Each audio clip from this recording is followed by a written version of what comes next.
Marcus Cole was not a hero. He was just a man with a small ship, floating through the empty spaces between stars, looking for broken things to sell. That was his job. That was his life. He found old ships, dead stations, and forgotten cargo. He took what he could carry and sold it at the nearest port.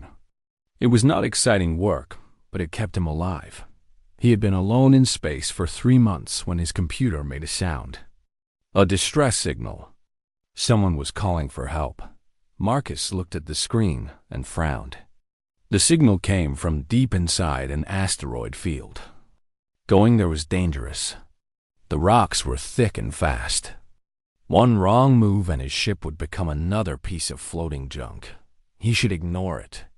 Smart salvagers did not play hero. Heroes died young in this part of space.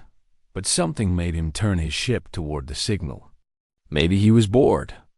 Maybe he was curious. Maybe he had been alone so long that he just wanted to see another living face, even if it killed him. The asteroid field was worse than he expected.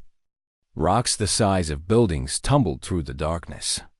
His old ship groaned as he pushed it through gaps that were barely wide enough. Twice he scraped against stone. Once he almost lost an engine, but he made it through. The ship he found was beautiful, even broken as it was. It was long and curved, made of metal that seemed to flow like water. This was Valori design. Marcus had never seen one up close before. The Valori were one of the old races, powerful beyond human understanding. Their empire covered 1,000 star systems. They were the closest thing the galaxy had to gods. What was one of their ships doing out here, bleeding air into the void? He docked carefully and cut his way inside. The halls were dark and filled with smoke. Warning lights flashed red, and everywhere he looked, there were bodies. Valori guards, tall and silver-skinned, lay dead on the floor. They had been killed with precision. Professional work. Marcus had seen enough death in his military days to recognize assassination when he saw it. He moved deeper into the ship, his old plasma pistol in his hand. He did not know what he was looking for. He just knew that the distress signal was still calling, which meant someone was still alive. He found her in the central chamber. She was young, at least by Valori standards. Her skin was silver like moonlight, and her eyes were large and dark, filled with colors that humans did not have names for. She wore robes that must have been beautiful once, but were now torn and stained with blood. Some of it was her own. She was trying to crawl toward an escape pod, but she was too weak. Her legs had stopped working. Her arms shook with each movement. She was dying. When she saw Marcus, her eyes went wide with fear. She raised one hand, trying to summon whatever power her kind possessed. But nothing happened. She was too far gone. Marcus put away his gun and knelt beside her. "Easy," he said. "I am not here to hurt you." She stared at him like he was speaking nonsense. Maybe she did not understand his language. Maybe she did not believe him. Maybe she had never met a human before. He did not have time to explain. He picked her up as gently as he could and carried her back toward his ship. She weighed almost nothing. Her people were lighter than humans, built for grace rather than strength. He was halfway to the airlock when he heard them coming. 3 figures emerged from the smoke. They wore black armor that seemed to drink the light. Their faces were hidden behind masks. They moved like shadows, fast and silent. Assassins. The ones who had killed everyone else on this ship. They had come back to finish the job. Marcus did not hesitate. He put the princess down behind a fallen beam and turned to face them. The first assassin attacked with a blade that hummed with energy. Marcus ducked under the swing and put 2 plasma bolts in the assassin's chest. The body fell. The second one was faster. It hit Marcus in the ribs with a kick that cracked bone. He stumbled, but did not fall. He grabbed the assassin's arm and broke it at the elbow. Then he broke its neck. The third one shot him. The plasma bolt hit his shoulder and burned through flesh and muscle. Marcus screamed. The pain was like nothing he had ever felt. But he had been hurt before. He had been shot before. Pain was just information, and information could be ignored. He threw his knife. It was a desperate move, something from his street fighting days on Earth. The blade buried itself in the assassin's throat. The creature fell, choking on its own blood. Marcus stood there for a moment, breathing hard, bleeding badly. Then he picked up the princess and kept walking.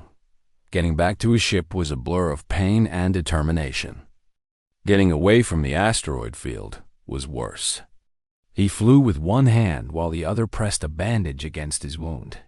The princess lay unconscious on his cot, barely breathing. He did not stop until they were 3 systems away.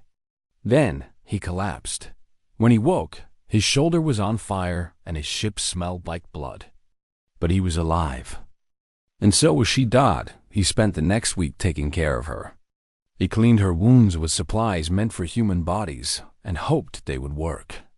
He fed her soup because it was all he knew how to make.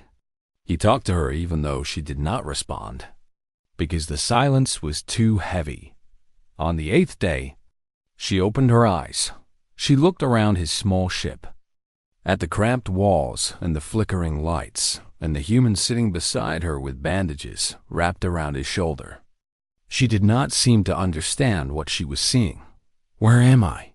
she asked. Her voice was strange, filled with sounds that made his ears ring. "My ship," Marcus said. "You are safe. The assassins?" "Dead." She stared at him for a long time. "You saved me," she said. "Why?" Marcus shrugged. It hurt his shoulder, but he did it anyway. "You needed saving." She did not seem to understand the answer. Maybe her people did not do things without reason. Maybe kindness without payment was a foreign concept to her. He dropped her at a neutral station 3 days later. She told him her name was Valindra, that she was royalty, that she would reward him with anything he wanted. He told her his name was John, which was a lie. He told her he did not want anything, which was the truth. Then he flew away and did not look back. He thought that was the end of the story. He was wrong. Valindra did not forget Dot in the days after the human left her at the station. She was found by her family's ships.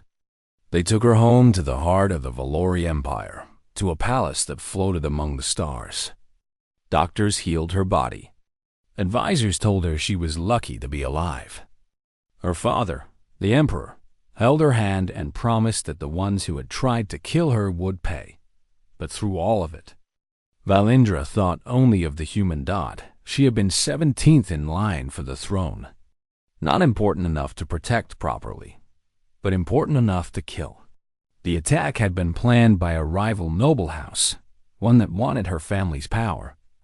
They had killed her guards, destroyed her ship, and left her to die in the cold of space. And then a stranger had appeared. A human, of all things. One of the young races, barely 1,000 years into space travel. His kind were considered primitive by the Valori. Useful for labor, perhaps. Good soldiers when properly trained. But not equals. Never equals. Yet this human had fought like a demon. He had killed 3 elite assassins with nothing but a cheap gun and his bare hands. He had taken a wound that should have killed him and kept fighting. He had carried her to safety and asked for nothing in return. Why? The question haunted her. In the Valori Empire, everything had a price. Every favor demanded payment. Every kindness was a transaction. No one did anything without reason. But the human had saved her simply because she needed saving. He had bled for her and then disappeared. Wanting nothing, it made no sense. And because it made no sense, she could not stop thinking about it. She began her search quietly at first. She asked her servants to find information about the human named John who had saved her. They found nothing. The name was false. The ship registration was forged. The man had covered his tracks like someone who had spent a lifetime hiding Dodd, so she searched harder. Years passed. Valindra grew stronger. The assassination attempt that was supposed to end her became the thing that made her. She used it as proof of her enemy's fear, as evidence that she was important enough to kill. She exposed the conspiracy, naming names and providing evidence that could not be denied. Noble houses fell. Rivals were executed. Her family's position grew stronger with each enemy destroyed. And through it all, she kept searching. She was no longer the frightened girl who had crawled toward an escape pod, too weak to save herself. She was becoming something else, something harder, something that the galaxy would learn to fear. By the third year, she had risen to fifth in line for the throne. Her brothers and sisters above her had proven themselves weak or foolish. Some had died in accidents that may not have been accidents. Others had disgraced themselves and been removed from the succession. Valindra made no moves against them. She did not have to. She simply waited, and they destroyed themselves. By the fifth year, she was heir apparent.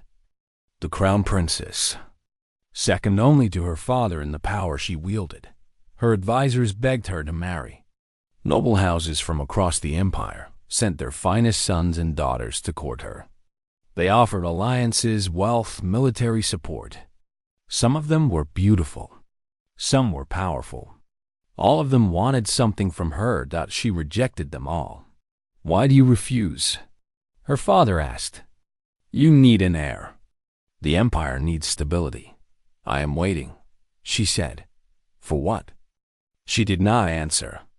How could she explain that she was waiting for a man who did not exist? A human who had given her a false name and vanished into the void. But she kept searching. She assigned her best intelligence operatives to the task. She had them search shipping records, salvage claims, port registrations across 3 sectors. She had them track rumors of a human salvager with a plasma scar on his shoulder and a talent for violence. Most of the rumors led nowhere. Humans with plasma scars were common. Humans with talent for violence were even more common. It was, she learned, one of the things that defined the species. They were born into a world that tried to kill them from their first breath. And they fought back with everything they had. But in the 6th year, one of her operatives found something. A shipping manifest from a frontier world called Kepler's Rest. A salvage ship registered to a man named Marcus Cole. The description matched. Male. Middle-aged. Plasma scarring on the left shoulder. Former military. Veteran of something called the Colonial Wars. She pulled everything she could find on Marcus Cole. He had been a soldier. A good one, by human standards. He had won medals for bravery, for saving lives under fire, for holding positions that should have been impossible to hold. His commanders had loved him. His fellow soldiers had trusted him with their lives. And then, 10 years ago, he had refused an order. The details were classified, but she pieced together enough. His unit had been ordered to fire on civilians. Protesters, maybe, or refugees. People who were not soldiers, who had no weapons, who were simply in the way of something the military wanted. Marcus had refused. Not just refused, but actively stopped others from following the order. He had saved lives that day, but he had also ended his career. After that, he had disappeared. Sold his medals. Bought a salvage ship. Flew to the edge of nowhere and tried to become nobody. And that was where he had found her. Valindra sat alone in her chambers, reading the file over and over. Outside her window, the stars of her empire burned cold and distant. She ruled 1,000 worlds. She commanded fleets that could destroy planets. She was the most powerful being in her sector of the galaxy. And yet the thing she wanted most was a human who lived in a shack on a mud ball at the edge of space. "Prepare my ship," she told her attendants. "I am going on a journey. Where, Your Highness?" She smiled. It was not a pleasant smile. It was the smile of a hunter who had finally found her prey. "To collect a debt," she said. "One that is 7 years overdue." The journey took 2 weeks. Her personal vessel was the fastest in the Empire, but even it could not cross half the galaxy in a day. She spent the time preparing, planning what she would say, imagining how he would react. She did not know what she wanted from him. Gratitude, perhaps, acknowledgement, or maybe she just wanted to understand. To finally get an answer to the question that had haunted her for 7 years.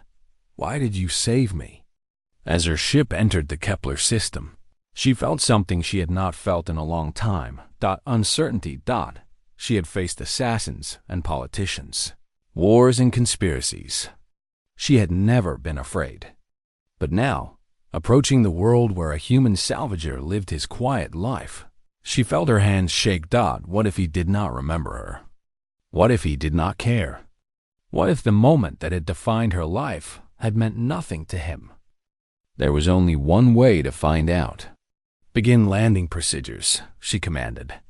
"Take us down." Her ship descended through the clouds, and the hunt came to an end. Marcus was fixing an old machine when his dog started barking. The dog was named Rust, on account of his reddish fur and the fact that he had shown up one day looking like something left out in the rain too long. Marcus had fed him once, and the dog had never left. That was 3 years ago. Now Rust was the closest thing Marcus had to family. Rust had different barks for different things. There was the happy bark when Marcus came home. There was the annoyed bark when dinner was late. There was the suspicious bark when strangers came to the door. This was none of those. This was the warning bark, the one that meant danger. Marcus grabbed his plasma pistol and stepped outside. His house was small, built with his own hands from materials he had salvaged over the years.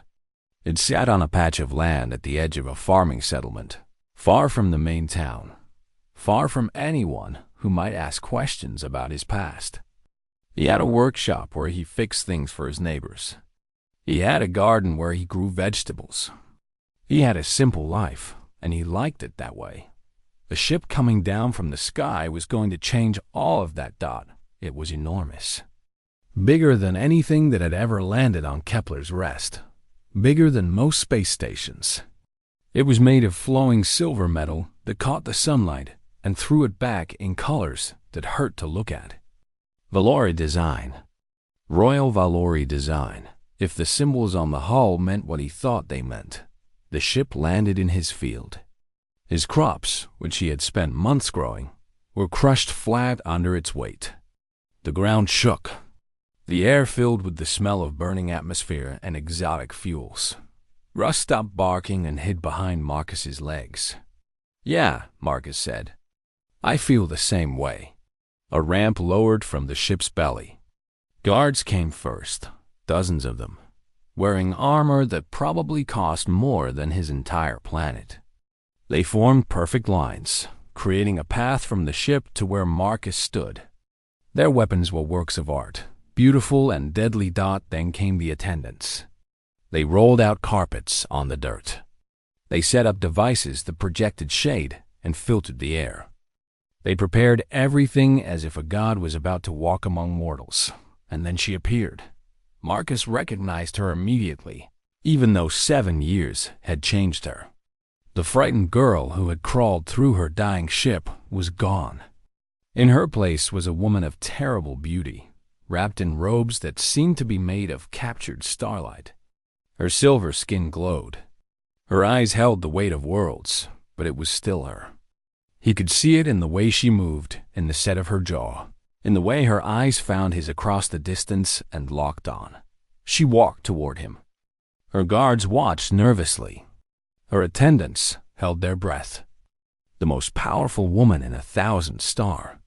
Systems was walking through mud to reach a human who stood in work, clothes with dirt on his hands and a dog hiding behind his legs. She stopped a few feet away from him. "Marcus Cole," she said. Her voice was different now, stronger. It carried authority that made his bones want to bend. I have located you after years of hunting. You are returning with me." Marcus looked at her. Then he looked at her army. Then he looked back at her. "No," he said. The silence that followed was the loudest thing he had ever heard.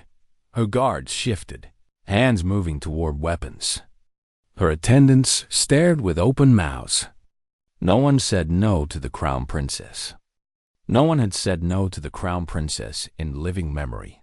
But Valindra just tilted her head, studying him like he was a puzzle she could not quite solve. "That was not a request," she said. "I understood that," Marcus replied. "Still no. You would refuse a direct command from the heir to the Valory throne. Lady, I would refuse a direct command from God himself if I did not want to go."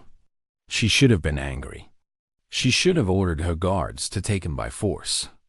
That was what her advisors would have told her to do. That was what protocol demanded. Instead, she laughed.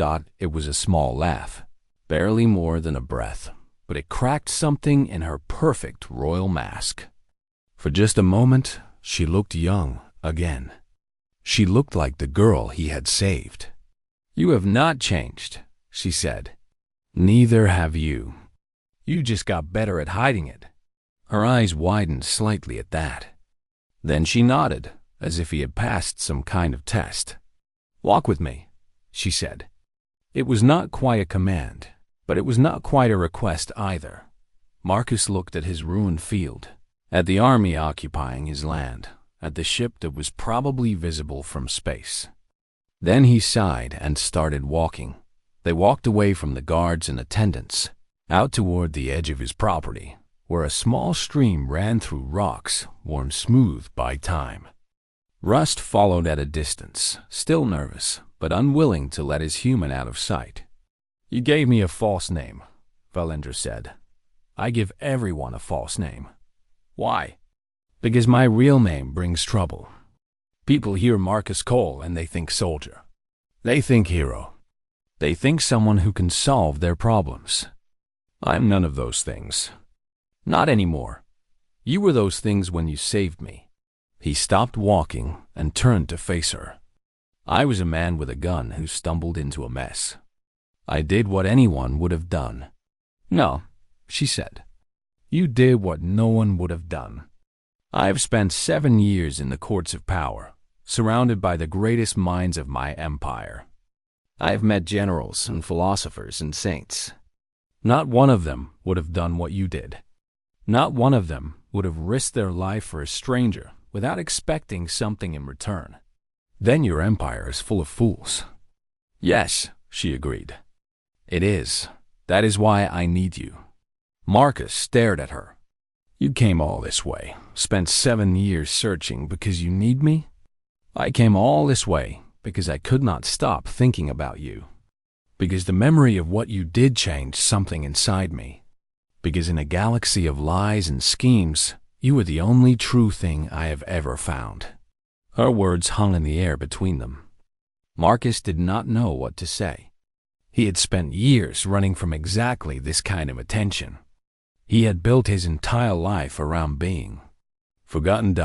And now the most powerful woman in 1,000 worlds was telling him he was unforgettable. "I have a life here," he said finally. "A shack and a dog. I like my shack. I like my dog. I'm offering you more than you can imagine. Wealth, power, a place at my side. I never wanted any of those things." "I know," she said softly. "That is exactly why I want you to have them." She reached out and took his hand. Her skin was cool and smooth, like touching polished stone. Her fingers were longer than human fingers, more delicate, but her grip was strong. "Come with me," she said. "Not because I command it. Not because you owe me anything. Come with me because I am asking. Because I need someone at my side who does not want power. Someone who will tell me the truth when everyone else tells me only what I want to hear. Someone who saved me once and might be able to save me again." Marcus looked at their joined hands. He looked at her face, at the hope hidden beneath the royal mask. He looked up at the sky, at the stars he had spent his life hiding among. Then he looked at his dog. "I need to think," he said. She nodded and released his hand. "You have until morning. Then I leave, with or without you." She walked back toward her ship, her guards falling in around her, her attendants rushing to attend. In moments she was gone, swallowed by silver metal and royal protocol. Marcus stood alone by the stream, listening to the water run over stones. Wondering what he was going to do, Russ pressed against his leg and whined. "I know, boy," Marcus said. "I know." The night was long. Marcus sat on his porch, watching the royal ship glow in his ruined field. It lit up the darkness like a second moon, silver and strange. Guards patrolled its perimeter. Lights flickered in its windows. Somewhere inside, the most powerful woman in 1,000 worlds was waiting to see what a nobody salvager would decide. Russ lay at his feet, head on paws, watching his human with worried eyes. "You think I should go?" Marcus asked. Russ' tail thumped once against the wooden boards. "That is not helpful." He had spent 10 years building this life. After the war, after the discharge, after everything fell apart, he had come to the edge of nowhere and tried to disappear. He had found this empty piece of land and built a house with his own hands. He had made friends with the locals, people who did not ask questions about his past. He had found peace, or something close to it, and now a princess wanted to take it all away. He should say no. Every smart part of his brain screamed at him to say no. He had spent his whole life getting caught up in other people's problems. The military had used him until he had nothing left to give. The colonists he had protected had forgotten him as soon as the fighting stopped. Everyone wanted a piece of him, and he had learned the hard way that the only way to survive was to stop giving pieces away. But then he thought about her face. When she had taken his hand, he thought about the way her voice had broken, just a little, when she had asked him to come. He thought about what she had said, "I need someone who will tell me the truth when everyone else tells me only what I want to hear." He knew what that meant. He had seen it in generals and politicians back during the war. The more power someone had, the more people lied to them. Everyone wanted something. Everyone had an angle. Eventually, the person at the top could not trust anything they heard. She was lonely. That was the truth hidden beneath all her power. She was surrounded by millions of servants and soldiers, and not one of them would tell her if her dress was ugly or her ideas were stupid. Not one of them would treat her like a person instead of a throne, and she thought he could be different. Maybe she was right. Maybe she was wrong. But she had spent 7 years looking for him, crossing half the galaxy to find one human who had helped her without wanting anything back. That meant something. He was not sure what, but it meant something. The night grew colder. Marcus went inside and looked around his small house. There was not much to see. A bed, a table, a shelf of books he had read a dozen times each, a drawer where he kept his old medals, the ones he never looked at but could not throw away, a kitchen where he made simple meals for himself and sometimes for neighbors who needed a hot dinner. It was not much of a life, but it was his. He opened the drawer and pulled out his medals. He had not looked at them in years.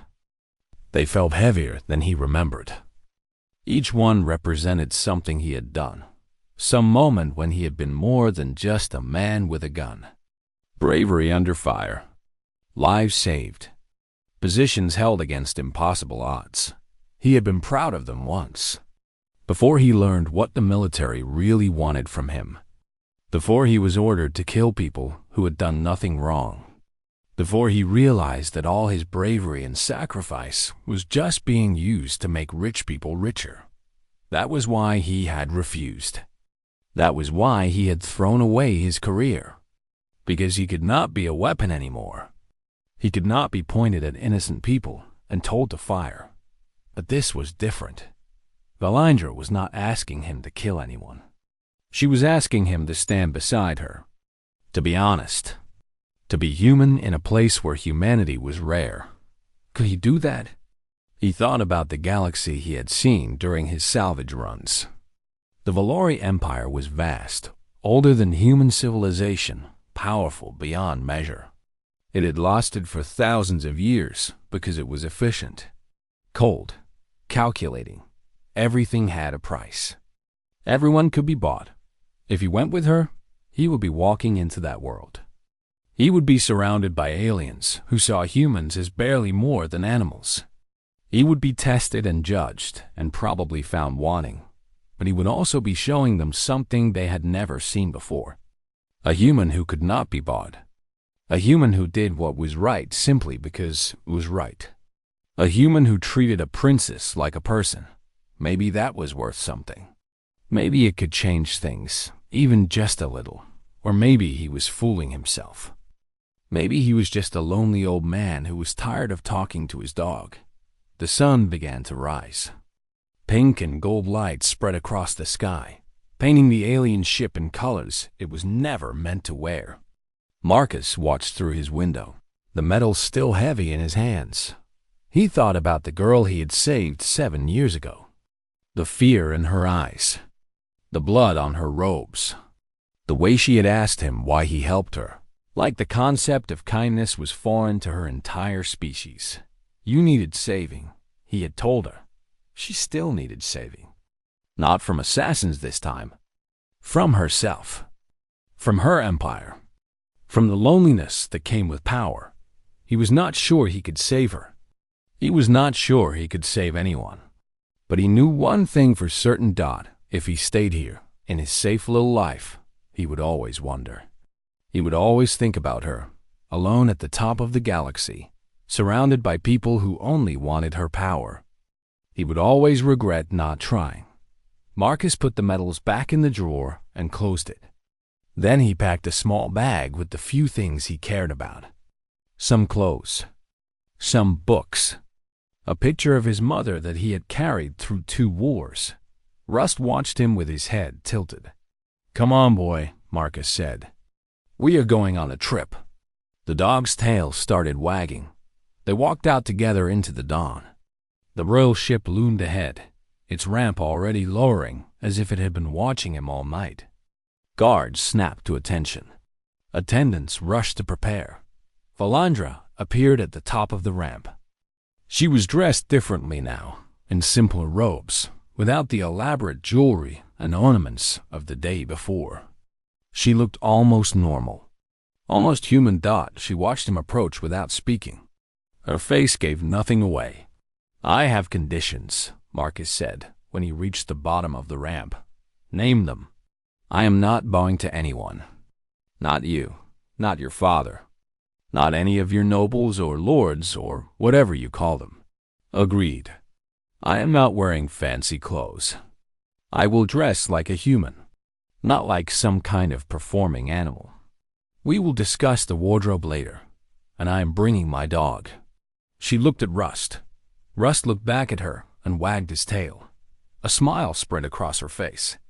A real smile, not the careful political expression she had worn before. It transformed her. It made her look young and happy and alive. "I would not have it any other way," she said. She stepped aside and gestured toward the ship's interior. Marcus walked up the ramp, Rust trotting beside him. As he passed her, she reached out and touched his arm. "Thank you," she said softly. "Do not thank me yet," he replied. "You might regret this. I have not regretted anything involving you so far. Give it time." He stepped into the ship, and the ramp closed behind him. Inside, the ship was more beautiful than anything he had ever seen. Curved walls that seemed to breathe. Floors that adjusted to each step. Light that came from everywhere and nowhere at once. It was like walking into a dream, but Marcus did not care about any of that. He was already thinking about what came next. The palace. The court. The empire of aliens who would look at him and see a pet or a curiosity or a threat. He would have to be careful. He would have to be smart. He would have to remember who he was and why he was here. But first, he needed to find out where they kept the dog food. The ship lifted off, rising through the morning sky, heading toward the stars. Marcus Cole's quiet life was over. His real life was just beginning. The journey to the heart of the Valori Empire took 2 weeks. Marcus spent most of that time learning. Valindra assigned tutors to teach him the basics of her language, her customs, her history. He learned that the Valori had been traveling between stars when humans were still living in caves. He learned that their empire was built on strict rules of honor and obligation. He learned that they considered most other species to be children at best, animals at worst. Humans fell somewhere in between. "Your kind is interesting," Valindra told him one evening as they ate dinner together in her private chambers. "You have only been in space for 1,000 years, yet you have already spread across 3 sectors. You breed quickly. You adapt quickly. You fight with a ferocity that surprises races 10 times your age.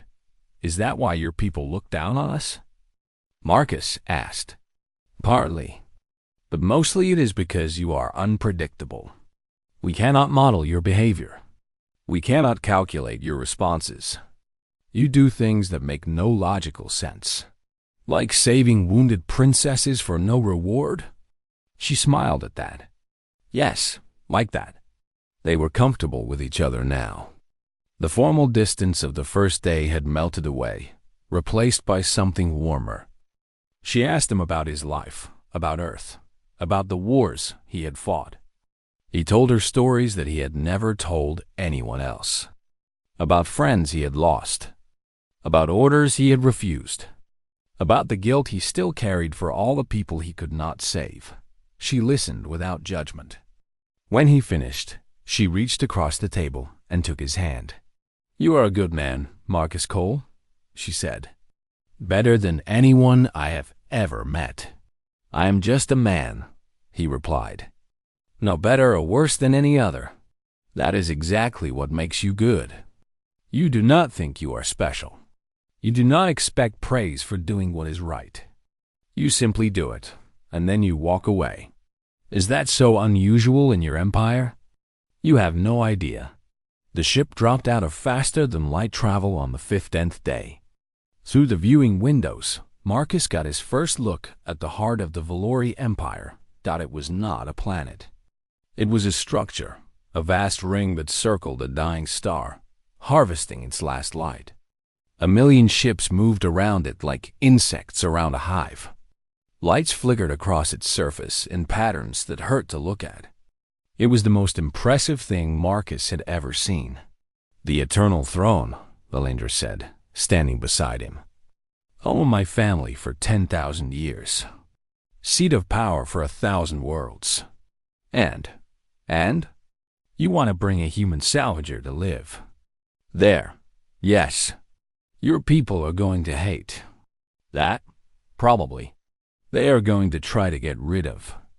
Enemies. Definitely. And you are okay with that?"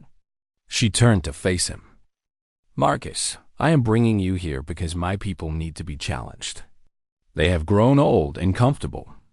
They have forgotten what it means to be hungry, to struggle, to fight for survival. They look at humans and see primitives, but what I see is potential.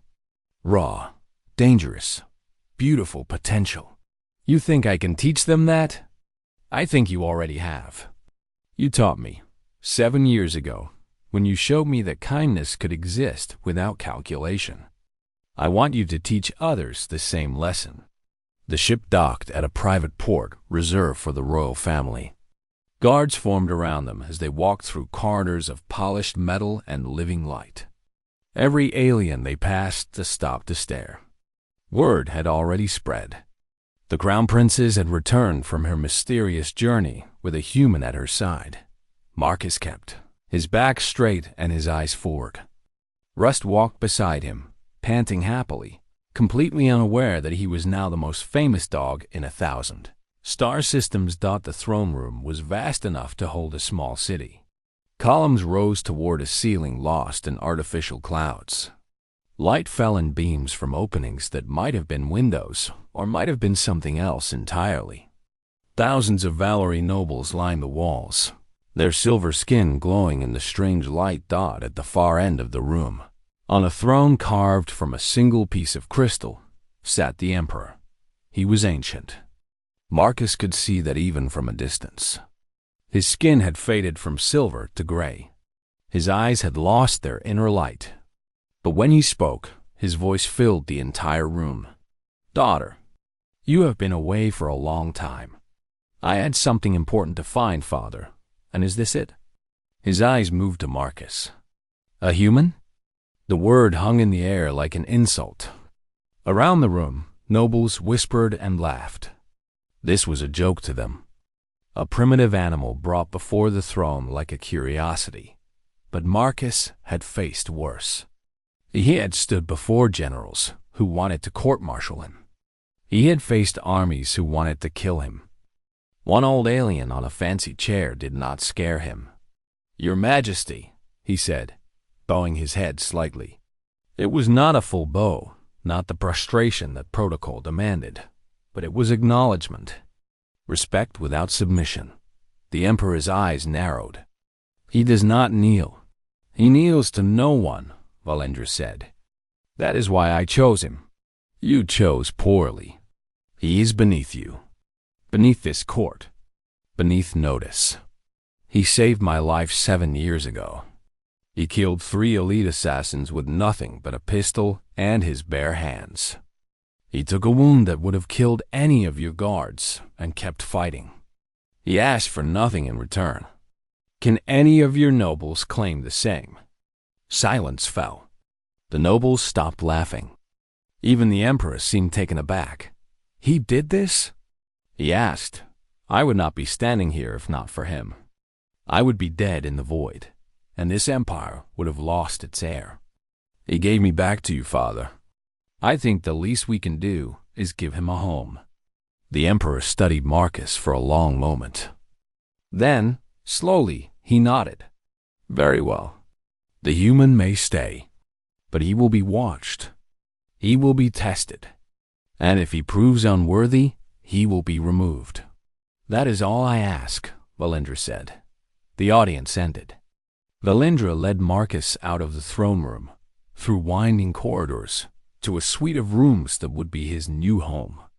They were bigger than his entire house on Kepler's Rest. They were filled with furniture he did not recognize and technology he did not understand. "This is too much," he said. "It is barely anything by royal standards. I do not need royal standards. I need a bed and a place for Russ to sleep." She laughed. "You will have both, and much more, whether you want it or not." He walked to the window and looked out at the impossible vista of the eternal throne. Ships moved in the distance. Lights flickered in patterns that held meanings he could not read. He was farther from home than any human had ever been. "What happens now?" he asked. Valendra came to stand beside him. "Now you live. You attend court. You speak your mind. You show my people what a human can be. And what about us?" She was quiet for a moment. When she spoke, her voice was soft. "I do not know. I have spent 7 years searching for you. I have imagined this moment 1,000 times, but I never imagined beyond it." Marcus turned to face her. She looked nervous, uncertain, nothing like the powerful princess who commanded armies and toppled noble houses. "Let us figure it out together," he said. She smiled. That same smile from 7 years ago, when she had woken up safe in his ship. That same smile from this morning, when he had agreed to come with her. "I would like that," she said outside. The stars of the Valori Empire burned cold and distant. In the corridors of the Eternal Throne, nobles whispered about the human who had arrived at the princess's side. In the shadows, forces began to move, plans began to form, schemes began to take shape. But for now, in this moment, none of that mattered. Marcus Cole had come home. It was not the home he had expected. It was not the home he had planned. But it was home nonetheless. And somewhere in the back of his mind, he knew that this was only the beginning. There would be challenges ahead, enemies to face, battles to fight. The galaxy was vast and dangerous, and he was just one man. But he had always been just one man. And somehow, that had always been enough. Russ jumped onto the bed and made himself comfortable. "Make yourself at home, boy," Marcus said. The dog's tail wagged. Outside, the stars kept burning. The Empire kept turning. And one human began to change everything, simply by being himself. The real story was just beginning.